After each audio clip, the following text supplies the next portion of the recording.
Times news India അവതരിപ്പിക്കുന്ന ഇന്നത്തെ ദിവസം പരിപാടിയിലേക്ക് ഏവർക്കും സ്വാഗതം. ഇന്ന് 2020 നവംബർ 22 ഞായറാഴ്ച. കൊല്ലവർഷം 1196, വൃശ്ചികം 7.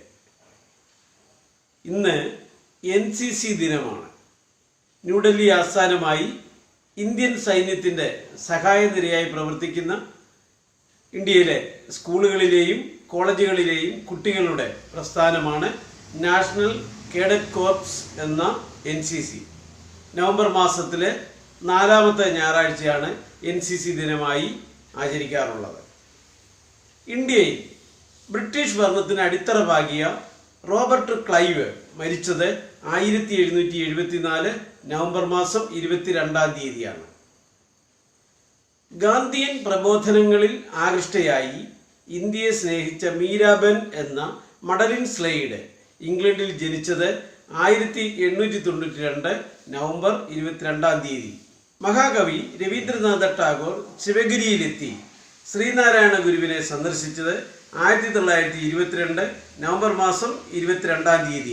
American president John F Kennedy ടെക്സാസിലെ ഡള്ളാസിൽ വെടിയേറ്റ് മരിച്ചത് 1963 നവംബർ 22-ാം തീയതിയാണ്. കുന്നിക്കൽ നാരായണന്റെ നേതൃത്വത്തിൽ നക്സലൈറ്റുകൾ തലശ്ശേരി പോലീസ് സ്റ്റേഷൻ ആക്രമിച്ചത് 1968 നവംബർ 22-നാണ്. മദ്രാസ് സംസ്ഥാനത്തിന്റെ പേര് തമിഴ്നാട് എന്നാക്കിയത് 1969 ഈ ദിനത്തിലാണ്. മലയാളി ഡ്രൈവർ മണിയപ്പനെ അഫ്ഗാനിസ്ഥാനിലെ താലിബാൻ സൈന്യം തട്ടിക്കൊണ്ടുപോയി വധിച്ചത് 2005 ഈ ദിനത്തിലാണ്. ഛായാഗ്രാഹകൻ മങ്കട രവിവർമ്മ അന്തരിച്ചത് 2010 നവംബർ 22-നാണ്. മാർക്സിസ്റ്റ് സൈദ്ധാന്തികൻ P. ഗോവിന്ദപിള്ള അന്തരിച്ചത് 2012 ഈ ദിനത്തിലാണ്. കേന്ദ്രമന്ത്രിയും ഭൗതിക ശാസ്ത്രജ്ഞനുമായിരുന്ന MGK മേനോൻ മരിച്ചത് 2016 ഈ ദിനത്തിലാണ്. VP സിംഗ് മന്ത്രിസഭയിലെ ശാസ്ത്ര സാങ്കേതിക വിദ്യാഭ്യാസ മന്ത്രിയായിരുന്നു ഡോക്ടർ MGK മേനോൻ. കർണാടക സംഗീതജ്ഞൻ ഡോക്ടർ M. ബാലമുരളീകൃഷ്ണ അന്തരിച്ചത് 2016 ഈ ദിനത്തിലാണ്.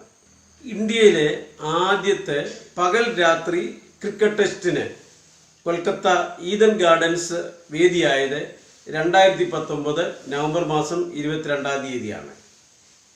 ഇന്ത്യയും ബംഗ്ലാദേശും തമ്മിലുള്ള ഈ മത്സരത്തിന് പിങ്ക് നിറത്തിലുള്ള പന്താണ് ഉപയോഗിച്ചത്. ഇതോടെ നവംബർ മാസം 22-ാം തീയതിയുടെ ചരിത്രവിശേഷങ്ങൾ സമാപിക്കുന്നു. നന്ദി, നമസ്കാരം.